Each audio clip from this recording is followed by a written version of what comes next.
لبيك اللهم لبيك আসসালামু আলাইকুম ওয়া রাহমাতুল্লাহি ওয়া বারাকাতুহু। সমস্ত প্রশংসা সেই মহান আল্লাহ পাকের জন্য। আল্লাহ শুকরিয়া আদায় করি আলহামদুলিল্লাহ। তারপরে বিশ্ব নবীর প্রতি লক্ষ কোটি দুরূদ ও সালাম শান্তি দ্বারা বর্ষিত হোক, অর্পিত হোক, আল্লাহুম্মা আমিন। আলহামদুলিল্লাহ, আজ আমি আপনাদের সম্মুখে আলোচনা করব হযরতে আমির মুআবিয়া রাদিয়াল্লাহু তাআলা আনহু। তিনি একজন বিখ্যাত সাহাবী ছিলেন। তিনার জন্ম এবং তিনার পিতামাতা কে ছিল এই সম্পর্কে একটু আলোচনা করব। তো হযরতে আমির মুআবিয়া রাদিয়াল্লাহু তাআলা আনহু সম্পর্কে আল বেদায়া ওয়ান নেহায়া এই কিতাবের মধ্যে সুন্দরভাবে বর্ণনা করা হয়েছে। তা আমি আপনাদের কাছে হযরতে আমির মুআবিয়া রাদিয়াল্লাহু তাআলা আনহু সম্পর্কে একটু আলোচনা করব। প্রথমত হলো হযরতে আমির মুআবিয়া রাদিয়াল্লাহু তাআলা আনহু ছিলেন একজন বিখ্যাত সাহাবী। হযরতে আমির মুআবিয়া রাদিয়াল্লাহু তাআলা আনহু তিনি হাদিস সংকলন করতেন যে হযরতে আমির মুআবিয়া রাদিয়াল্লাহু তাআলা আনহুকে আল্লাহ রসুল বিশাল ভালোবাসতেন। তো আমির মুআবিয়া রাদিয়াল্লাহু তাআলা আনহু সম্পর্কে অনেকে বিভিন্ন রকমের ভুল ধারণা করে। তা আমির মুআবিয়া রাদিয়াল্লাহু তাআলা আনহু সম্পর্কে বিস্তারিতভাবে আলোচনা করেছেন। তিনি একজন সাহাবী ছিলেন এবং তিনি বিখ্যাত সাহাবী ছিলেন। তিনার সম্পর্কে এই কিতাবটা যদি আপনারা পড়েন তাহলে আমির মুআবিয়া সম্পর্কে বিস্তারিতভাবে আপনারা আলোচনা শুনতে পাবেন। তো এখানে প্রত্যেককে বলবো যে ভিডিওটা প্রথম থেকে নিয়ে শেষ পর্যন্ত শুনবেন, একটা লাইক এবং শেয়ার করবেন, অবশ্যই আপনাদের সেটা উপকারে আসবে। তো হযরতে আমির মুআবিয়া রাদিয়াল্লাহু তাআলা আনহু সম্পর্কে সোশ্যাল মিডিয়ার মাধ্যমে যেগুলো শুনতে পাওয়া যায়, এরা হলো ইয়াজিদি মার্কা লোক। এরা ইয়াজিদকে ভালোবাসে, এরা আবু জেহেল মার্কা এবং ফেরাউন মার্কা মানুষ। এই জন্য হযরতে আমির মুআবিয়া রাদিয়াল্লাহু তাআলা আনহু বিরোধিতা করে। কিন্তু এটা আহলে সুন্নাত ওয়াল জামাতের আকীদা হলো যে হযরতে আমির মুআবিয়া রাদিয়াল্লাহু তাআলা আনহু তিনি একজন সাহাবী ছিলেন, বিখ্যাত একজন সাহাবী। আল্লাহ রসুলের হাদিসগুলো তিনি সংকলন করতেন। কিন্তু এখানে যারা আমির মুআবিয়া সম্পর্কে যারা খারাপ কথা বলছে, এরা ইয়াজিদি মার্কা লোক, এদের কথা একদমই শোনা চলবে না। তো আমির মুআবিয়া রাদিয়াল্লাহু তাআলা আনহু সম্পর্কে একটা ঘটনা আমি আপনাদের কাছে আলোচনা করব। তো আমির মুআবিয়া রাদিয়াল্লাহু তাআলা আনহুর আম্মা জানের নাম ছিল হিন্দা বিনতে উতবা। আর এই হিন্দা বিনতে উতবা এর প্রথম একটা বিয়ে হয়েছিল, যা প্রথম যে স্বামীটার নাম হলো ফাকা ইবনে মুগিরা, মাখজুমি ছিলেন। তো এখানে ফাকার সঙ্গে যখন বিয়ে হয়, কুরাইশের অন্যতম নেতৃত্ববীর পুরুষ ছিলেন। তো তিনি অতিথি আপ্যায়নের জন্য তার একখানা ঘর ছিল। তো এই ফাকা বা ফাকি বলা হয়, তার অতিথি আপ্যায়ন করার জন্য একটা দোলস ঘর ছিল বা পাশে একটা ঘর ছিল। তো ওই ঘরে সেখানে লোকজন যে আসতো, আসা যাওয়া করতো, ঘরে বসে থাকতো। তো একদিন সেই ঘর খালি দেখে ফাকা এবং তার স্ত্রী হিন্দা দুজনে গল্প গুজব করছিলেন এবং তিনারা বসে বসে একটু আলোচনা করছিলেন। হঠাৎ করে দ্বিপ্রহরের কালে সেখানে শুয়ে বিশ্রাম করছিলেন হিন্দা। তো হঠাৎ করে ফাঁকা সেখান থেকে কোনো প্রয়োজনে বের হয়ে তার কাছ থেকে আসা যাওয়াকারী একটু বেরিয়ে একটু অন্য ঘরে চলে গেলেন। তো কিছুক্ষণ বাদ দিয়ে দেখতে পাওয়া যায় যে হিন্দার কাছ থেকে একটা যুবক সেই ঘর থেকে যেন বেরিয়ে চলে গেল। এরপর সেই ঘরে প্রবেশ করে যখন দেখলো, হিন্দা দেখতে পেল যে, তখন সে দৌড়ে পালালো, ওই ব্যক্তিটা পালিয়ে গেল। তো ফাঁকা এই ঘর থেকে বের হয়ে দেখতে পেয়ে হিন্দার কাছে এসে তাকে জিজ্ঞাসা করলো, যে আঘাত করে বলল যে, তোমার কাছে একটা যুবক এসেছিল, সেই যুবকটা কে পালিয়ে গেল, তুমি বলো। তো এই সময় হিন্দা বলল কি, আমার কাছে কোনো যুবক আসেনি, আমি কাউকে দেখিনি বা কাউকে চিনিও না বা দেখিনি। এই কথা যখন বললো, হিন্দা কথা কখনোই কর্ণপাত করলো না। তার প্রতি অশান্তি শুরু হলো। তাকে সন্দেহ মনে করলো। তাকে বেইজ্জতি করে তার বাপের বাড়ি উতবার কাছে পাঠিয়ে দিল। তো হিন্দাকে সন্দেহ করলো যে যে পরকীয়া করেছে বলে সন্দেহ করতে লাগলো।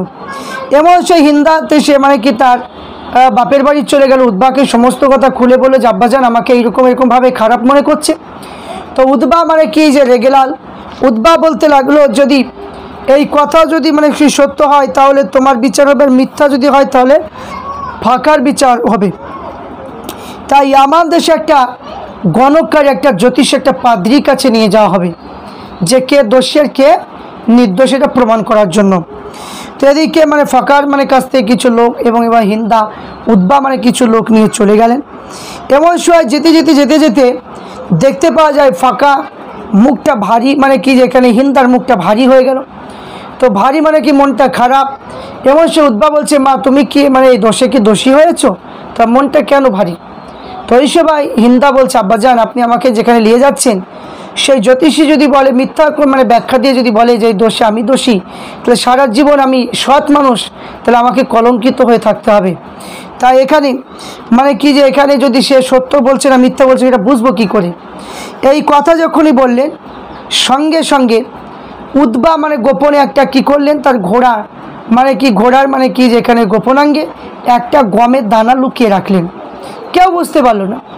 যেই নাই আমাদের পৌঁছে গেল, গণককারিকায় পৌঁছে গেল, সেখানে পৌঁছে খাওয়া দাওয়ার ব্যবস্থা করা হলো, খাওয়া দাওয়া হলো। গণককারী বলল কি হয়েছে বলেন? তো বললো মানে কি আমার মানে কি যে এখানে কলিজার টুকরা হিন্দা সম্পর্কে একটা মিথ্যার ও অপবাদ দেওয়া হয়েছে, সেটা আপনার কাছে মানে এসেছি সেটা পরীক্ষা করার জন্য যে এটা জিনিসটা সত্য না মিথ্যা। তো এটা পরীক্ষা করে আগে আমি মানে রাস্তায় আসছিলাম, আমি কি কাজ করেছি এই ঘটনাটা যদি আপনি বলতে পারেন তাহলে জানবো যে আপনি সঠিক ব্যাখ্যা দেবেন। তো এমন সময় উদ্বাকে বলেছিল যে আপনি যখন আসছিলেন গোপনে আপনি একটা গমের দানা মানে ঘোড়ার মানে গোপনাঙ্গে লুকিয়ে রেখেছিলেন। তাহলে তিনি সঠিকটা মানে উত্তরটা পেয়ে গেলেন। তো বললো শোনো, যে হিন্দা যে কাজটা করেছে, যে মানে কি ফাঁকা যেটা অপবাদ দিতে চাইছে এটা আদৌ কিন্তু সঠিক নয়। হিন্দা হলো পাক পবিত্র। তো এইখানে মানে কি বললো শোনো, যে এই হিন্দার কাছ থেকে একটা মানে ছেলের জন্ম হবে, তার নাম হবে আমিরে মুয়াবিয়া, সে একটা বাদশাহ হবে। এই কথা যখন বললো তো ফাঁকা বললো যে হিন্দা আমার ভুল ত্রুটি হয়েছে, আমাকে মাফ করে দাও, চলো মানে আমরা সংসার জীবন করব। সঙ্গে সঙ্গে হিন্দা বললো যে না, আমি তোমার সঙ্গে আর সংসার জীবন আমি করতে চাই না। তাই মানে কি তাকে ছেড়ে দিলেন। ছেড়ে দেওয়ার পরে আপনার আবু সুফিয়ানের সঙ্গে মানে কি এখানে আবু সুফিয়ানের সঙ্গে মানে কি যে আবু সুফিয়ানের সঙ্গে বিয়ে হলো। এই আবু সুফিয়ান মানে চরম ইসলামের দুশ্মন ছিল। হিন্দা মানে কি আল্লাহ রসুলের চাচা আমির হামজা কলিজা মানে কি খেয়েছিল, কিন্তু এরা পরবর্তীকালে ইসলাম ধর্ম গ্রহণ করেছেন। কিন্তু হিন্দা আবু সুফিয়ানের সঙ্গে বিয়ে হওয়ার পরে মানে যে সন্তান হয়েছিল সেই সন্তান হলো হজরতে আমিরে মুয়াবিয়া রাদিয়াল্লাহু তাআলা আনহু। আমিরে মুয়াবিয়া রাদিয়াল্লাহু তাআলা আনহু তিনি বিখ্যাত একজন সাহাবী। আর এই আমিরে মুয়াবিয়া রাদিয়াল্লাহু তাআলা আনহুর কাছ থেকে মানে কি যে সন্তান হয়েছিল, যে সন্তানটার নাম হলো যে কি যে সন্তানটার নাম হলো যে ইয়াজিদ। তাহলে এখানে আমিরে মুয়াবিয়া রাদিয়াল্লাহু তাআলা আনহু শহীদি মানে শহীদ করবে, কিন্তু এখানে ইয়াজিদের মানে পক্ষে কখনো তিনি সাপোর্ট করেননি। তো হযরতে আমিরে মুয়াবিয়া রাদিয়াল্লাহু তাআলা আনহুকে তিনাকে আমিরুল মুমিনিন বলা হয়, কারণ এখানে বুখারী শরীফের মধ্যে হাদিস এনেছে যে হযরতে আব্বাস রাদিয়াল্লাহু তাআলা থেকে বলা হয়েছে যে আপনি আমিরুল মুমিন হযরতে আমির মুয়াবিয়ার সাথে এই বিষয়ে আলাপ করবেন কি? তিনি বেতের সালাত এক রাকাত মিলিত আদায় করেছেন। তো হযরতে আব্বাস বলেন তিনি তার দৃষ্টিতে ঠিকই করেছেন, কেননা তিনি নিজেই একজন ফকি। তাহলে এখানে বুখারী শরীফের হাদিসে বোঝা যায় যে আমিরে মুয়াবিয়াকে খিলাফতকালে তাকে সকলে আমিরুল মুমিনিন বলে সম্বোধন করতেন। তো হযরতে আমিরে মুয়াবিয়া রাদিয়াল্লাহু তাআলা আনহুকে তিনি মানে কি করতেন, যে আমিরুল মুমিনিন বলে সম্বোধন করতেন। তারপরে যে আমিরে মুয়াবিয়া রাদিয়াল্লাহু তাআলা আনহু তিনি মানে কি কোনো সাহাবা ছিলেন কিনা এই সম্পর্কে অনেক মানে কি হাদিস মানে বর্ণনা করা হয়েছে। তার মধ্যে হলো কি যে ইমাম নবাবী রহমাতুল্লাহ আলাই বা ইমাম ইবনে হাজার আসকালানী রহমাতুল্লাহ আলাই তিনি বলেছেন যে হযরত আমিরে মুয়াবিয়া, হযরত জারির ইবনে আব্দুল্লাহ আল বজলি, হযরত সাইব ইবনে ইয়াজিদ আল কিন্দি, হযরত ইবনে আব্বাস থেকে বর্ণিত যে হযরত মুয়াবিয়া ইবনে হুদাইজ, হযরত ইয়াজিদ ইবনে জারির, হযরত আবু উমামা ইবনে সাহাল ইবনে হুনাইফ প্রমুখ সাহাবা হাদিস বর্ণনা করেছেন এবং মানে সাহাবা হাদিস বর্ণনা করেছেন এবং তিনি মানে কি যে একজন বিখ্যাত সাহাবী মানে কি ছিলেন। তিনি মানে অনেক মানে হাদিস মানে কি লেখা হয়েছে।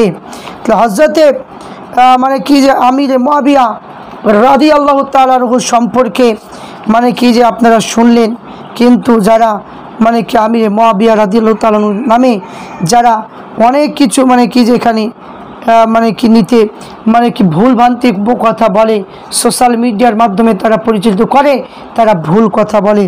আমি আর একটা কথা একটু আলোচনা করব যে এজিদের হাতে বায়াত নিতে কি ঘুষের অফার দিয়েছিল, এখানে মানে কি একটু আলোচনা আমি করব। আর হজরতে আমির মুআবিয়া মদপানে হাদিস হাকিকত এবং মানে কি যে এসব অনেক মানে কি আপনার মানে আলোচনা মানে এই বইটায় মানে রয়েছে। তা এখানে আমি প্রত্যেককে বলবো যে আপনারা আমির মুআবিয়া সম্পর্কে যদি জানতে চান তাহলে আমির মুআবিয়া প্রথম খণ্ড এই কিতাবটা অবশ্যই আপনারা পড়ুন, তাহলে আমির মুআবিয়া সম্পর্কে বুঝতে পারবেন। তাহলে প্রত্যেককে বলবো ইমান মজবুত করার জন্য আপনারা সাহাবাদের বিরুদ্ধে কোনো কথা বলবেন না। যারা শিয়া যারা পন্থী লোক তারা আমিরে মুআবিয়াকে আমার অনেক কিছু কথা বলে, কিন্তু আমরা আহলে সুন্নাত ওয়াল জামাতের মানুষ, আমরা আমিরে মুআবিয়া সাহাবা এটা আমরা জানি, এটা আমরা মানি, কিন্তু তিনি বিখ্যাত একজন সাহাবা ছিল। কিন্তু ইয়াজিদকে যারা এখন বর্তমান সময় ইয়াজিদকে যারা রহমাতুল্লাহ আলাইহি বলছে এরা হচ্ছে ইয়াজিদি মার্কা লোক। ইয়াজিদ হচ্ছে লানতপ্রাপ্ত মানুষ।